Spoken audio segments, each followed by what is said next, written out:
So if you want to get better with your money in 2025, it all starts with what you do after you get your paycheck. I'm Vincent, I have 8 years of experience working in finance, and I'm sharing the 10 steps you need to take as soon as you get paid. The first step is to find your financial floor. And the reason we need to do this is because our brains are hardwired to avoid or ignore things that make us even slightly uncomfortable, right? That's why we rarely check our bank accounts, even though we just went on a shopping spree. But the problem is avoiding things like our finances and our money is just gonna make things worse a lot faster, which is one reason why 47% of Americans live paycheck to paycheck. The bright side is it's actually pretty easy to find your financial floor. Just grab a piece of paper or open up Google Doc and start jotting down all your expenses from the previous month, like your rent payment, your utilities, pizza, Netflix, and then also jot down how much each item cost. Then just remove anything that you don't actually need to survive on.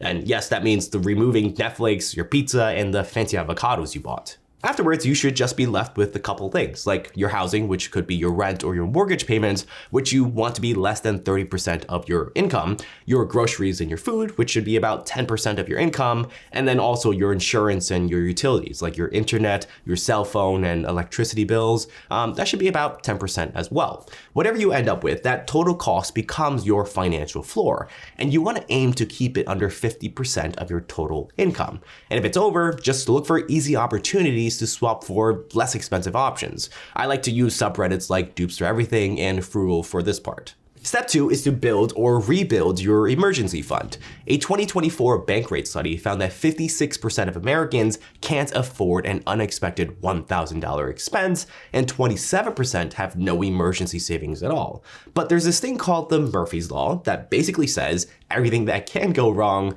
will go wrong. Like when I was backpacking in India back in 2020 or 2021, I was staying in this really cheap hostel, right? But then the entire AC system broke down. So I had to move to a nearby hotel that cost a little bit more, which was fine because I had budgeted for it.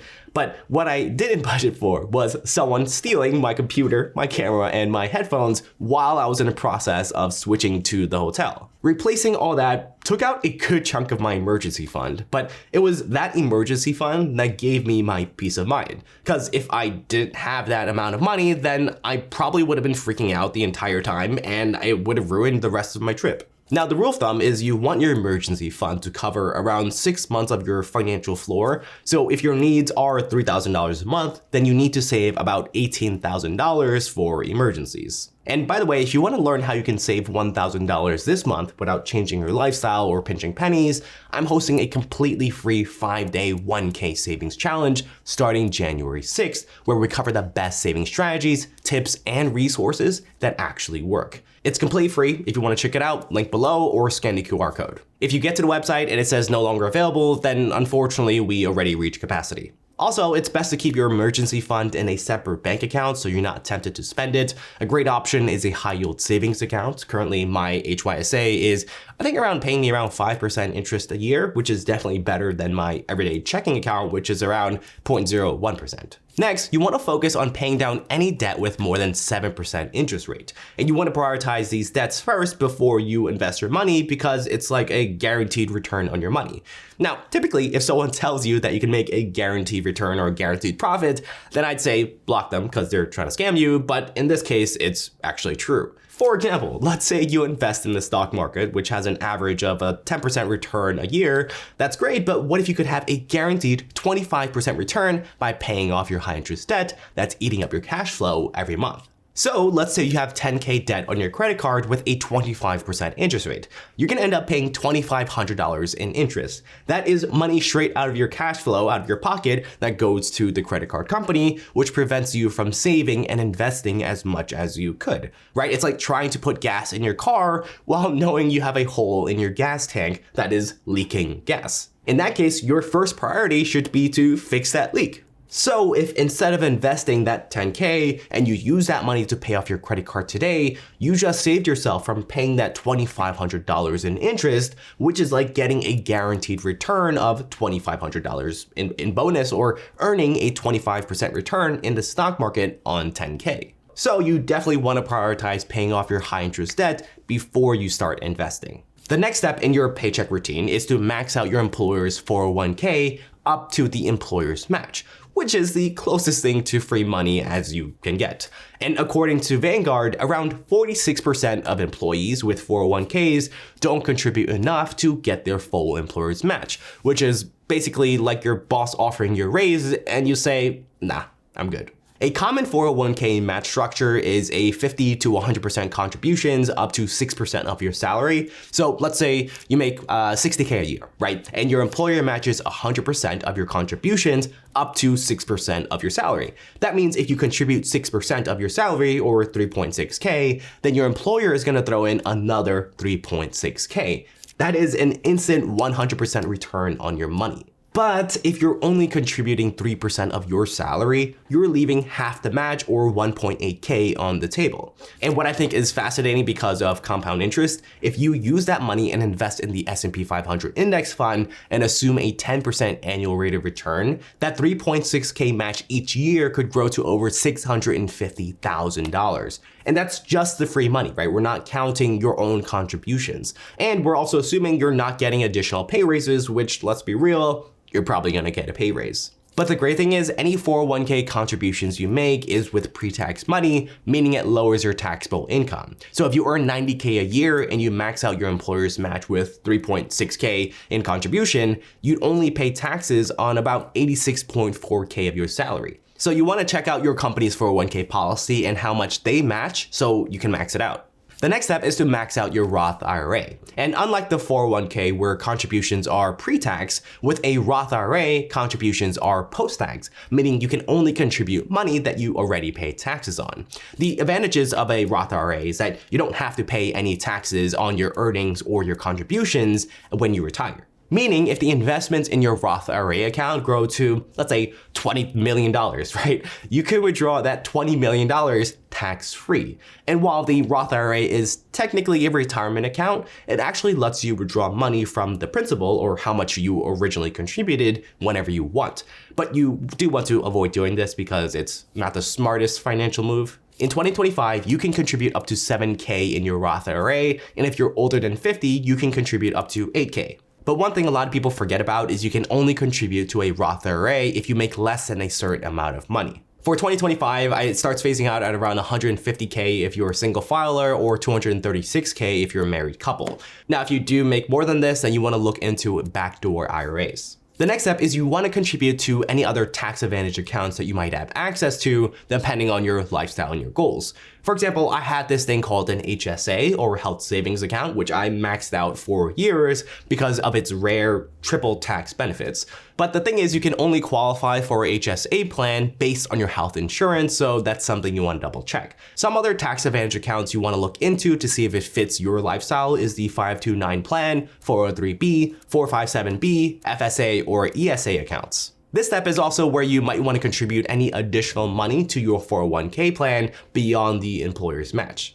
Okay, so now the order of the next two steps really depends on your personal situation and how you view your own opportunity cost, which is basically when you have to choose one thing to do with your money or your time or your resources, then the opportunity cost is what you had to give up in order to do said thing. Now, there's no wrong answer here, so feel free to switch up step 7 and step 8 based on your own personal preference. So this step right now is to invest in yourself. And I think for most people, the easiest way to increase your income is with a raise or a side hustle. And the only way you can really do that is if you invest in your skills or your experiences or your education, right? The more skills you have or the more skills that you can offer to your employer, the more income that you can likely earn. Like one of the first things I ever invested in was this video editing course for my side hustle at the time, which was this YouTube channel. I had just made a couple $100s, right, as a content creator, and I knew that I wanted to invest back into my video quality. And honestly, it's been one of the best investments in my life because now I'm able to run my own media business, and it's all thanks to accumulation of all my learnings and my education and my skills. The point is, if you put your money into the right education, tools, and resources to improve your skills, it will pay back in dividends. The next step, and remember you can switch the order with the previous step if you want, and the next step is to invest through a regular brokerage account. For most people, I suggest you just primarily invest in a low-cost index fund and hold it for the long term. Some solid options that have low expense ratios that follow the S&P 500 would include VOO or SPY. Historically, the S&P 500 index returns about 10% a year, meaning your money will essentially double every 10 years without you needing to do anything other than invest in it. So if you invest $6,000 a year from 25 to 65 at an annual return of 10%, you'd end up with a total of over $2.7 million. If you choose not to invest and instead keep your money under the mattress, you're gonna end up with a total of $240,000. And that difference can easily change your life. Now, after you have the foundation of your investment portfolio set up, you maybe want to consider dedicating a very small, very tiny, less than 5 to 10% of your portfolio to invest in higher risk, higher reward investments, whether that's riskier stocks or cryptocurrency. And to be clear, this is not for everyone and is really just based on your own risk tolerance. So don't take this as me telling you to invest in risky assets. I think it's a solid way to get your feet wet into the world of investing. It's kind of like if you don't know how to swim, throw yourself into the pool and then you'll be forced to learn how to swim. But again, only do this if you are 100% comfortable and make sure it's a tiny percentage of your actual portfolio. Also, a lot of people ask me what I use to invest, and honestly, a lot of brokerages are pretty similar, like Fidelity and Schwab. But if I had to pick one, I'll probably say I really like using Moomoo, specifically for their institutional tracker feature, which shows what Wall Street and big hedge funds are investing in. Most brokerages do charge you for this information, but Moomoo actually gives it to you for free, which is pretty great.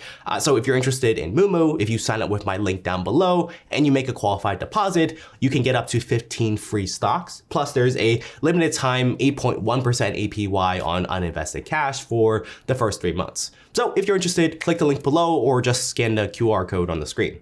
The next step is you want to focus on paying off the remaining low interest debt, which is generally anything less than 6%. Remember, we're dealing with this after we invest because low interest debt doesn't really sacrifice too much in potential returns relative to how much we could make investing in the stock market. But that doesn't mean you should never pay them off. You want to continue paying them off regularly to keep them manageable. Next, and the most important step that I really suggest you follow is setting up financial automations. Like I still remember when I did all these paycheck routines manually, just paying for my bills, saving for emergency fund, and investing in all that shazam. The problem is this takes dedicated time, effort, and brain power each time you do it, even if it seems really simple, like clicking a button, right? Like in psychology, they call this decision fatigue. Basically, when you make a lot of decisions during your days, the quality of each new decision decreases over time. Like in the morning, you might be able to make really great choices because you're fresh and you just woke up. But later that night, when you get closer to making 10,000 decisions throughout the day, from what you want to drink, what you want to eat, blah, blah, blah, you might start making mistakes that you later regret, like buying an AirPod Max, right? Or Mr. Magic Lamp, or this overpriced stapler. But if you set up financial automations properly just once, you'll never need to think about this again. So here's an example of how I set mine up. So it starts with my paycheck going into my checking account, then immediately I have it set up where a percentage of that money automatically flows into 4 separate accounts. The first 2 are into high yield saving accounts set up with different goals. The third is into my investment accounts where it automatically invests into some of my favorite investments. And the fourth, it pays off all my credit cards in full every time. My favorite thing is nowadays, I don't even have to think twice about whether I paid my bills, if I invested this week, because I know that everything is already done on autopilot.